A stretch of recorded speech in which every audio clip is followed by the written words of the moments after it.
Des mois d'enquête pour nos confrères du Wall Street Journal pour nous faire partager les secrets des conseillers de Poutine. Des mois que l'on spécule, vous le savez, sur sa solitude. Récit dans quelques instants d'un monde tout petit, d'un monde de mensonges et de flatteries, de peur de déstabiliser le grand chef.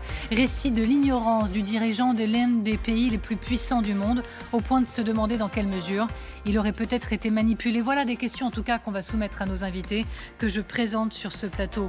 Bonsoir Mariana Perrin-Benessiuk, merci beaucoup d'être avec nous. Vous êtes journaliste indépendante franco-ukrainienne. Vous collaborez avec l'hebdomadaire ukrainien que vous allez citer. Украинский тиждень. Voilà, le seul hebdomadaire ukrainien disponible en français en ligne.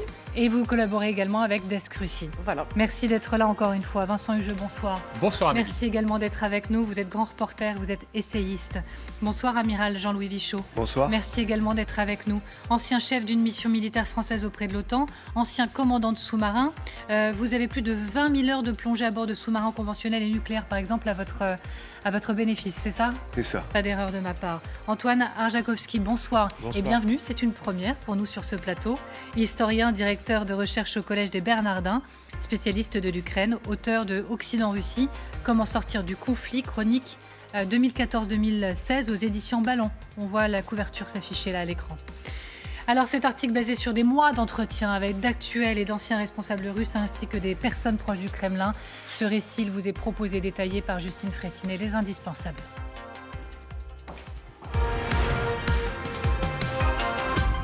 Bonsoir Justine. Bonsoir Amélie, bonsoir à tous. Le Wall Street Journal qui dresse le portrait d'un homme absolument isolé, entouré d'une poignée de faucons très influents.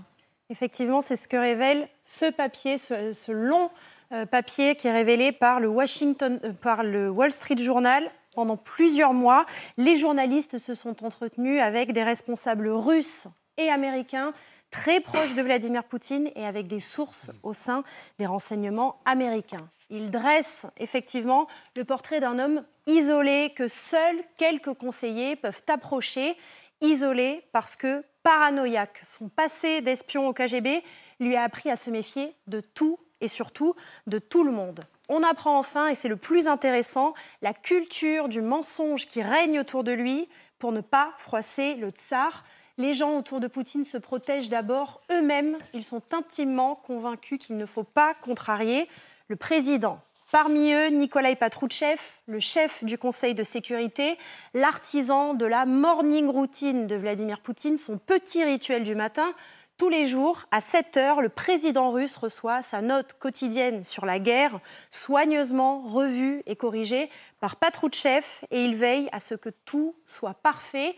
Les informations qui y figurent ont été minutieusement formatées pour amplifier les succès et pour minimiser les échecs. La plupart du temps, Vladimir Poutine reçoit des nouvelles du champ de bataille avec beaucoup de retard parce que les commandants de la ligne de front font leur rapport au FSB qui toilette ensuite ces documents à l'intention du Conseil de sécurité nationale. Puis enfin, Patrouchev met sa touche finale et cela prend parfois beaucoup de temps, parfois même plusieurs jours. Certainement plus grave encore, Justine, que ce retard. Plusieurs passages de l'enquête racontent à quel point Poutine ignore tout ou presque, on va dire, de la réalité de la guerre. Oui, je vais vous raconter plusieurs moments. Le premier moment, c'était en juillet dernier. L'armée ukrainienne vient de recevoir les premiers HIMARS américains. Vous savez, ces lance-roquettes multiples très sophistiquées qui leur donnent un avantage considérable. Ils frappent les positions russes, leurs dépôts de munitions, leurs bases de commandement et la guerre prend clairement une nouvelle tournure. L'heure est grave. Vladimir Poutine convoque en urgence une trentaine de chefs d'entreprises d'armement. 3 jours d'isolement et 3 tests PCR plus tard, ils prennent place autour d'une de ces immenses tables que Poutine adore. Et là, eh bien, on s'attend à ce que Vladimir Poutine pose des questions pour évaluer la situation, voire tenter d'évoquer une contre-attaque. Eh bien, pas du tout. Là, il se lance dans un long monologue sur les grands succès de l'armée russe et il passe la parole au chef d'état-major, Valéry Gerasimov, qui abonde. Les armes russes atteignent bien leur cible. L'invasion se passe comme prévu.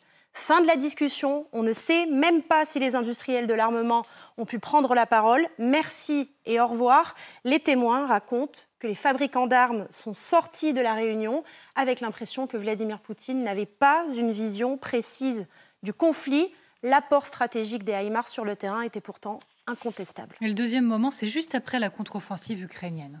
Oui, alors que les images de la contre-offensive ukrainienne sont partout, Poutine se rend en Ouzbékistan pour rencontrer Xi Jinping, le président chinois, et des témoins racontent que Poutine se penche vers Xi Jinping et que dans un sourire, il lui chuchote à l'oreille, je cite, que la Russie contrôle parfaitement la situation en Ukraine. Une preuve de plus qu'il n'a aucune idée de ce qui se passe vraiment sur le terrain. Et le troisième moment, nous sommes en septembre, les forces russes sont en train de perdre la petite ville de Liman. Les hommes sont quasiment encerclés par l'armée ukrainienne. Un appel crypté parvient jusqu'au poste de commandement. Le commandant décroche et c'est Vladimir Poutine en personne au bout du fil. Et là, au lieu d'ordonner la retraite, eh bien, il outrepasse ses généraux et il leur donne de maintenir les positions. Bilan, l'armée russe est prise au piège à Liman en quelques jours. Des centaines d'hommes meurent là-bas. Et on se souvient de ces images de la débandade russe. Les unités ont tout laissé derrière elles et d'énormes stocks d'armes également qui serviront plus tard à l'armée ukrainienne. Et pour terminer, il y a un fait dans l'actualité qui prouve aujourd'hui encore que ceux qui disent la vérité et qui font mal à Vladimir Poutine sont systématiquement écartés. Et là encore, on va dire, ça se passe bien encore pour eux quand ils sont juste écartés. Exactement. Regardez cet homme, il s'appelle Édouard Tchernovoltsev, 52 ans. Il est appelé l'empoisonneur du FSB parce que depuis des années, il est à la tête du laboratoire secret où sont fabriqués les poisons du FSB. C'est le père du Novichok, l'agent neurotoxique qui a notamment servi à empoisonner Alexei Navalny et une flopée d'autres opposants au régime. Bref, c'est un homme important dans le système de Poutine. Eh bien, le média russe indépendant The Insider nous apprend que cet homme-là vient d'être remercié officiellement parce qu'il prend une retraite anticipée. Eh bien, en réalité, il a purement et simplement été écarté. Pourquoi ? Parce qu'il aurait critiqué plusieurs fois l'opération militaire spéciale de Poutine en privé. Précisons qu'il est russe et que cet homme-là a longtemps vécu à Kiev. Et The Insider raconte qu'il a beaucoup regretté le lancement de l'opération militaire spéciale en Ukraine et qu'en compagnie de ses amis, il a dit plus d'une fois que tout cela était allé trop loin. Merci Justine, et je voudrais vraiment en profiter pour rendre hommage à votre travail à tous, aussi en coulisses, les graphistes, etc., à toute l'équipe. Merci beaucoup à vous. Alors un mot, moi m'est venu ce matin à la lecture de cette enquête, c'est édifiant. On comprend mieux comment on est arrivé... Il en est arrivé à croire qu'il pourrait prendre Kiev en 3 jours, en somme. C'est 22 années, en réalité, d'un système qui s'est superposé, qui l'aurait mené là, quoi. C'est d'ailleurs tout l'intérêt de cette enquête du Wall Street Journal, qui d'ailleurs corrobore pour l'essentiel une autre enquête au long cours qui avait été publiée par le New York Times voilà une dizaine de jours. Justement, on avait rembobiné le film pour essayer de comprendre les ressorts des égarements opérationnels et stratégiques de la Russie. Quand vous vous intéressez de près à la trajectoire d'autocrates, sous quelque latitude que ce soit, par exemple quand j'ai travaillé sur Saddam Hussein, sur Muammar Kadhafi, vous retrouvez ces phénomènes de cours où la hantise principale est celle de déplaire au maître. Et donc, par là, de se mettre en danger dans la fonction que l'on occupe, dans les privilèges dont on jouit, mais aussi peut-être de jeter l'opprobre sur son propre entourage. Donc de toute façon, il y a toujours cet effet. Ce qui est très intéressant, c'est que précisément, dans cette enquête, on ne se contente pas de collationner les avis d'experts occidentaux. Je vais juste en citer un exemple. C'est un député de Russie unie qui s'appelle Konstantin Zatulin, et lui-même, vous apprécierez la litote, dit « Le président n'a qu'une connaissance partielle de la réalité ». Et cette appréciation n'est pas tout à fait juste. Pour qu'un membre de Russie unie aille jusqu'à confesser cette faille, il faut quand même que le mal soit profond. Et puis, je reviens une demi-seconde sur ce que Justine exposait à l'instant. Il faut essayer de visualiser ce qu'est la trajectoire d'une information qui part du front, qui part du terrain. Vous avez donc un message qui est nettoyé par le FSB, donc forcément édulcoré, sans doute amputé de tout ce qui pourrait, encore une fois, déplaire au patron. Ensuite, Conseil national de sécurité, secrétaire du dit Conseil, le fameux Patrouchev, et c'est seulement cette version-là, éditée à nouveau, qui parvient sur le bureau du Kremlin. Puis, toute dernière chose, on a souvent dit ici et ailleurs, et je crois que c'est assez juste, que ce qui a dopé cette sorte de fantasme de toute puissance de Poutine, c'est les voleries successives de l'Occident. En Syrie, en Géorgie, au Donbass, en Crimée, etc. Je crois que c'est un argument convaincant. Mais On s'aperçoit qu'il y a un autre phénomène qui est mis en valeur dans ce papier, c'est que lorsqu'il décide précisément de l'annexion de la Crimée en 2014, il le fait, lui qui n'a aucune expertise militaire, contre l'avis de Shoigu, ministre de la Défense, contre l'avis du chef d'état-major. Et à l'arrivée, il se dit, voyez, j'avais raison, contre la terre entière, y compris contre l'appareil militaire, même si là aussi l'expertise de Shoigu en termes militaires est assez aléatoire. Enfin, tout ça pour dire qu'il y a ces phénomènes-là qui ne peuvent en fait prospérer que parce que précisément il n'y a pas de garde-fou, il n'y a pas de fou du roi plus exactement. Il n'y a pas le personnage qui va lui dire Vladimir Vladimirovitch, non là tu vas dans le décor. Alors, qu'avez-vous pensé à la lecture de cette enquête qui montre, c'est le récit d'un monde où on dit au patron ce qu'il veut attendre. Enfin, quand je dis le mot patron, il faudrait même dire ne pas contrarier papa, entre guillemets, parce que c'est le surnom de Poutine qui est jadis utilisé par les tsars. Il faut le rappeler. À l'époque des tsars. Oui. Non, moi, la lecture de cet article m'a fait penser que oui, probablement, papa était désinformé. Et ça, c'est dans la tradition de veulerie, de servilisme, qui est très ancienne et qui date de l'époque des tsars. Mais pour tout vous dire, j'y crois pas à 100% à cette théorie, parce qu'un homme comme Poutine ne serait pas resté au pouvoir plus de 20 ans s'il n'avait pas un contact quand même avec un certain nombre de réalités du monde. Par exemple, dans cet article, on dit non, il n'a pas accès à Internet, il a trop peur d'Internet, etc. Je ne sais pas comment on peut réellement vérifier ce genre de choses. Je pense qu'il s'informe et je pense qu'il n'a pas que Patrouchev pour s'informer. Par contre, ce que je pense, et à mon avis, c'est une explication qui permet de comprendre pourquoi ce n'est pas juste Poutine qui se trompe, mais toute une élite en Russie qui le conseille, c'est qu'il y a un moment où il a été désinformé lui-même par une fausse mythologie. La mythologie, c'est quand on invente une réalité, c'est la théorie des faits alternatifs, des alternative facts, comme Trump, pareil, qui disait qu'il avait été le président le mieux élu de toute l'histoire américaine, alors qu'on voyait des photos que non. On croit tellement fort dans un mythe que toute la réalité doit suivre. C'est comme ça qu'il faut comprendre Poutine. Lorsqu'il dit « ce sont les Occidentaux qui cherchent à diviser la Grande Russie », et il inclut l'Ukraine, le Biélarus, la Moldavie, il y croit très fort. Et il y croit tellement fort que du coup, toutes les informations doivent aller dans ce sens. C'est comme ça qu'il faut comprendre Poutine. Et à mon avis, ce sera être plus réaliste. Alors, est-ce que, justement, je vais essayer de préciser, de tirer ce fil-là précisément. On voit dans cet article qu'à mesure que le cercle autour de lui se restreint, un responsable américain dit qu'il est devenu de plus en plus paranoïaque. Convaincu, par exemple, que les États-Unis plaçaient des armes nucléaires en Ukraine. On a beaucoup dit ces derniers mois, quand il fallait décrypter les discours de Poutine, quand il disait « les États-Unis veulent nous attaquer, nous la Russie, l'OTAN veut nous attaquer », qu'il était aussi dans un mensonge, qu'il racontait un récit à son peuple. Mais et finalement, s'il y croyait profondément, et s'il croyait profondément qu'il y avait des ogives nucléaires prêtes à frapper parce que les États-Unis l'auraient placé là. Moi, j'y crois pas une seconde à ça.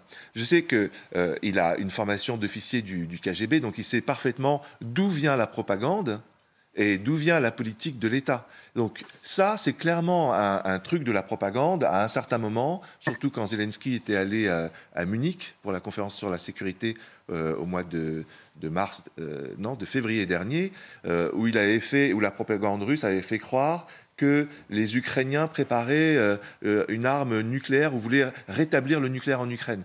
Ça, il le sait très bien parce qu'il est informé que c'est complètement faux. Les Ukrainiens veulent qu'on applique le mémorandum de Budapest.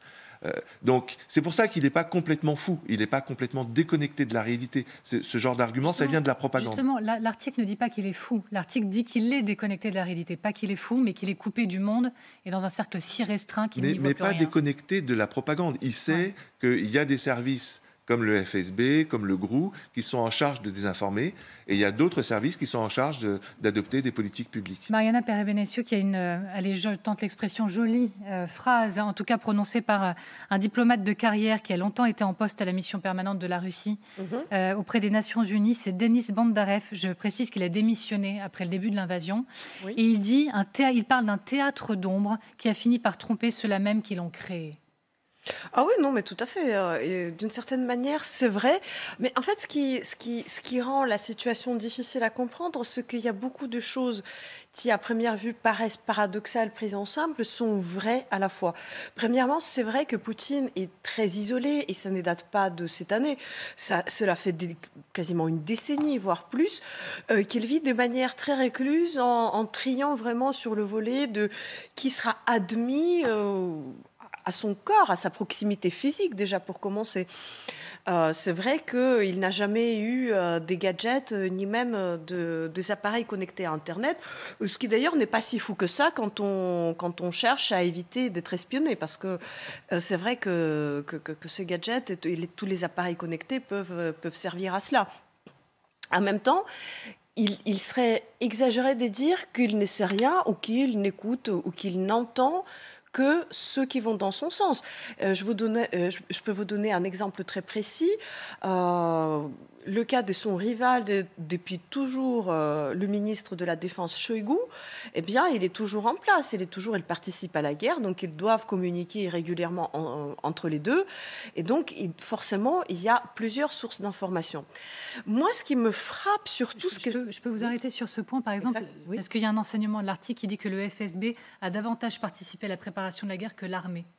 Et cet article dit, parce que vous citez certains noms, que le porte-parole de Poutine, Peskov, ou encore Lavrov, quand même le ministre des Affaires étrangères, le directeur de cabinet, ou encore le responsable de la politique intérieure, ignoraient eux-mêmes tout le projet de la guerre. Alors, seul le FSB, visiblement, avait vraiment les coulisses. Déjà, avec l'évolution de l'approche à cette guerre, c'est-à-dire qu'au début, c'est l'armée, ensuite, c'est les milices privées Wagner qui prennent de plus en plus de place, avec des changements comme ça, entre les allers-retours entre GRU, FSB, l'armée, on peut voir que c'est vrai que les accents sont sans cesse remis vers une institution ou une autre, vers un clan ou un autre.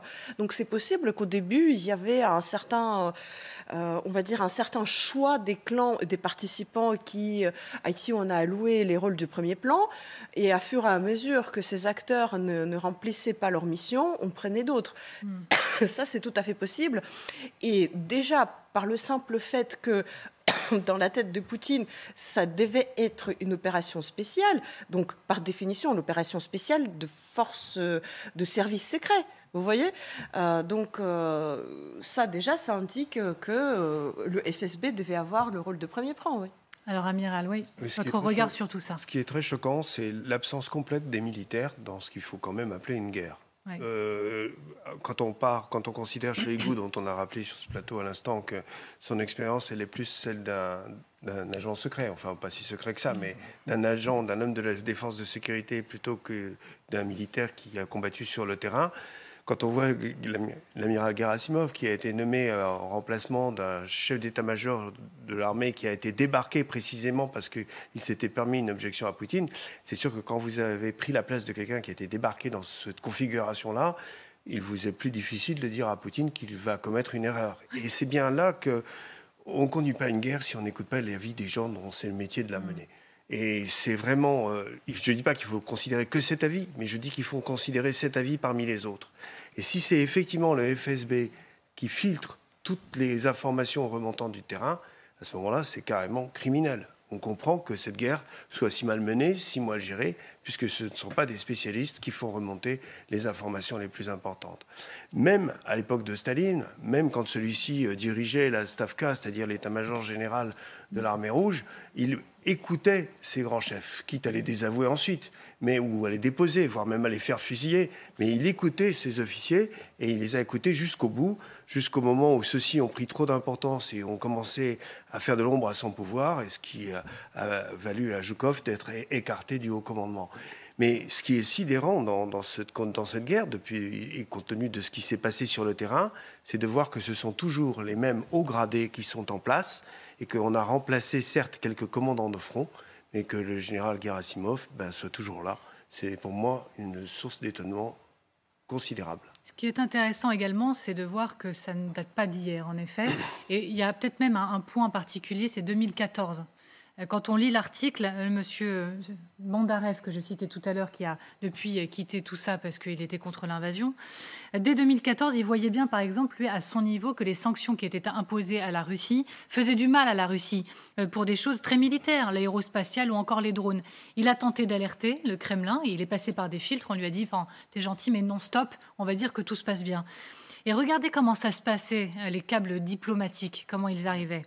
Les câbles diplomatiques envoyés à Moscou étaient rédigés dans une police de taille 14, avec un interligne 1,5. On a un niveau de détail. La première page de chaque télégramme diplomatique faisait généralement la part belle à une bonne nouvelle, tandis que des concessions réticentes, faites au revers, étaient reléguées un peu plus loin derrière. Encore une fois, arrivé au Kremlin, en gros, les dépêches étaient complètement rééditées, renommées, et voilà ce qu'il en restait.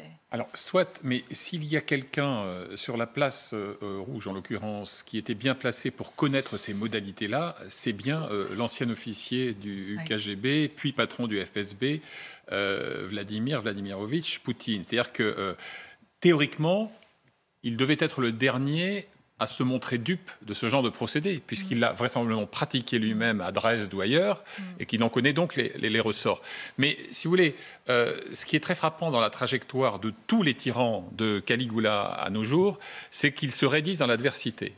C'est-à-dire que plus ils se heurtent à ce que nos maîtres jésuites appellent la résistance du réel, plus, au fond, ils vont se resserrer sur un noyau dur de fidèles, plus ils vont être effectivement perméables à la thématique du complot. Et là encore, je pense à la trajectoire d'un Mouammar Kadhafi, par exemple, puisque après quelques années, tous les membres du Conseil de commandement de la Révolution qui l'avaient aidé en 69 à prendre le pouvoir ont disparu à 2 exceptions près. Donc vous avez ce processus historique presque inéluctable, inexorable, qui fait que lorsque ça ne roule pas comme on le voudrait, quelle que soit la connaissance intime que l'on a des rouages de l'État pour en être parfois le metteur en scène, on finit toujours effectivement par faire preuve d'une forme d'autisme. Et donc, il me semble que ça n'est pas contradictoire avec l'analyse que vous faisiez. C'est-à-dire que je crois que ce processus de refermeture, il ne veut pas dire qu'il n'a pas les capteurs, il veut dire qu'à un moment, il renonce à les utiliser. Puis dernier point, la première responsabilité d'un chef d'État, qu'il soit élu ou despote, c'est de savoir s'entourer. Parce que vous savez, l'argumentaire consistant à dire « Ah oui, mais voilà, il a été mal entouré, il a été mal conseillé, etc. » c'est quand même un peu commode. Alors, je vais soumettre une hypothèse. Elle sera peut-être jugée grossière, elle vous fera peut-être sourire, mais je me lance. Vous dites de l'importance, en gros, d'être bien entouré. Il y a un moment, visiblement, c'est post-Covid très certainement, après le confinement dans sa datcha, Poutine n'est en lien quasiment ou presque qu'avec un homme. Il s'appelle Viktor Medvedchuk et en réalité, vous le savez, vous en avez déjà entendu parler, chers téléspectateurs, puisque cet homme, il a été fait prisonnier pendant la guerre par l'Ukraine et il a été rendu à la Russie lors d'un échange de prisonniers. Poutine y tient beaucoup. D'ailleurs, Poutine est le parrain de la fille de cet homme-là. Et il y a un moment où il a la ligne directe avec Poutine. Et on a vraiment la sensation qu'il est quasiment le seul. Et voilà ce que nous dit l'enquête. Il assurait à Poutine que les Ukrainiens se considéraient comme Russes et accueilleraient les soldats de l'envahisseur, je cite, avec des fleurs. En parallèle, l'article dit que le FSB manipulait des sondages pour convaincre Poutine que les Ukrainiens accueilleraient bien ces soldats. Et il y avait aussi des études d'opinion qui étaient faites et qui étaient très orientées. A-t-il pu être un tant soit peu, manipulé par certains, peut-être une ligne dure autour de lui, qui voulaient absolument le pousser dans le sens qui est celui que l'on connaît? Je veux bien répondre à ça parce que c'est tout l'enjeu de notre discussion. Oui. Il y a manipulation dès lors qu'on veut mentir. Alors que des gens comme Medvedchuk croient sincèrement que l'Ukraine fait partie de l'Empire russe, que l'Ukraine fait partie de tout temps de l'histoire de la Russie. Donc c'est une désinformation, c'est une déconnexion du réel, puisque l'Ukraine, entre-temps, s'est constituée une indépendance, une identité, un État-nation. Il y a eu les Maïdan que eux n'ont pas vus. Donc c'est une désinformation et une manipulation, mais qui n'est pas nécessairement consciente et voulue. Voilà ce qu'il faut retenir, à mon avis, de cette enquête du Wall Street Journal. Alors, puisque Viktor Medvedchuk est mon compatriote, il se trouve... Alors, je voudrais quand même commenter sur ça. Alors, déjà, Viktor Medvedchuk, il raconte ça à Poutine, mais 20 ans. 20 ans. 20 ans, c'était Depuis 20 ans. Depuis 20 ans. Depuis 20 ans. Ça fait 20 ans qu'il le raconte. Donc déjà, il y a eu beaucoup d'épisodes qui ont montré que c'était des mensonges, que ça ne correspondait pas à la réalité. Donc en fait, si on voulait se rendre compte de la réalité, on aurait pu. On a choisi de ne pas le faire. Viktor Medvedchuk est une personnalité extrêmement intéressante. Plus qu'oligarque, c'est un vrai officier de KGB. D'ailleurs, il est connu avant la période de l'indépendance pour être l'avocat, mais en réalité le bourreau des dissidents ukrainiens. Et c'était un avocat imposé aux dissidents ukrainiens et qui les faisait condamner. Notamment le poète ukrainien Vassil Stutz, qui a été condamné à la fin des années 80 et qui est mort dans un camp en Russie. Tous les Ukrainiens connaissent et détestent, quasiment tous les Ukrainiens connaissent et détestent Viktor Medvedchuk pour cette raison-là, pour cette raison qui a été évoquée. Et son épouse, si je peux me permettre. Alors son épouse qui est une présentatrice des télés très populaire, je pense Et quand elle a la possibilité, du coup, qu'il ait essayé de pousser avec toute la détestation que vous venez de décrire, qu'il semble avoir pour le peuple déjà ukrainien, en 2000. Est-ce que, pardon, sur cette information-là, de cette enquête-là précisément, vous pensez qu'il aurait tenté effectivement de pousser, d'utiliser Poutine, autant qu'on peut utiliser Poutine, pour le retourner contre la population ukrainienne. Plus que lui ukrainienne. Personnellement, il faut comprendre que le FSB avait, je ne sais pas, peut-être qu'ils l'ont toujours, tout un département lié à l'Ukraine et que beaucoup d'argent y transitait et qu'en fait, c'est une sorte de faute collective, bon, si on prend la perspective russe, c'est-à-dire que tous ces gens, ils se partageaient ces sommes déjà entre eux et entre ceux à qui ils donnaient ces sommes pour la subversion de l'État ukrainien, qui n'ont absolument... Ils faisaient de rapports que tout se passait bien, mais en réalité, ils ne faisaient que voler l'argent. Et on pouvait d'ailleurs, en Ukraine, on pouvait très bien le voir, parce que toutes ces actions, dans la plupart des actions politiques, ils étaient menées n'importe comment. Quant à la volonté, oui ou non, de pousser Poutine sur le chemin de la guerre. Je viens voir vous, Amiral, juste après. C'est une volonté de réintégrer l'Ukraine dans la Russie. Il y a cette idée que c'est avec la Russie qu'on rétablira la puissance de l'Union soviétique. Ce qu'il faut retenir de tout ça, c'est que Poutine, quand on déconnecte de la vérité, au bout du compte, eh bien, il faut avoir confiance dans un réseau. Ce en quoi il a confiance, Poutine, c'est le réseau du KGB devenu FSB. Medvedchuk, KGB. Bortnikov, KGB. Patrouchev, KGB. Tous les noms cités, c'est KGB, FSB.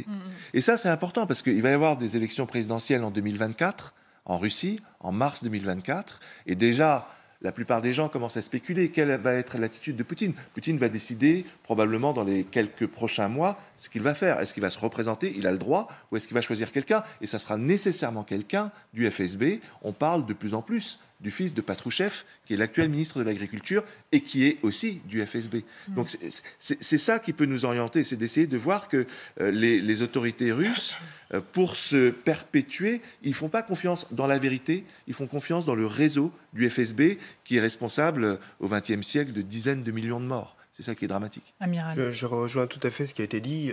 Manifestement, Poutine ne s'intéresse qu'à ce que remonte du FSB. Et là, il commet une faute élémentaire. Pour un journaliste comme pour un espion, ça veut dire qu'il ne croise pas ses sources.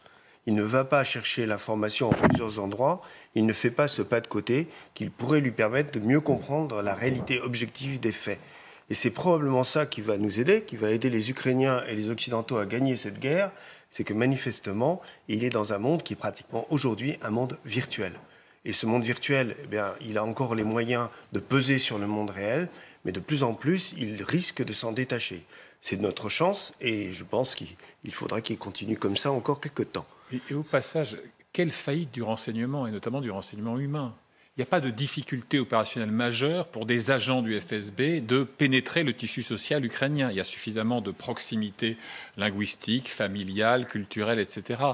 Alors, de deux choses l'une, l'autre c'est le soleil, disait Prévert, de deux choses l'une, où ces agents ont fait leur travail et ont fait valoir auprès de leurs supérieurs qu'effectivement, il y avait une nation ukrainienne, et oui, qu'il y avait un patriotisme ferme, etc. Et ça n'a pas été pris en compte. Ou alors eux-mêmes se sont plantés. Et alors ça veut dire que tout le réseau de renseignement, qui pourtant était en terrain réputé favorable, a été défaillant. dans l'une ou l'autre hypothèse, c'est quand même assez renversant pour qu'un Medvedchuk suffise, d'une certaine manière, à colorer la perception qu'aurait eu Poutine de l'accueil réservé aux troupes d'invasion. Je voudrais qu'on prenne le temps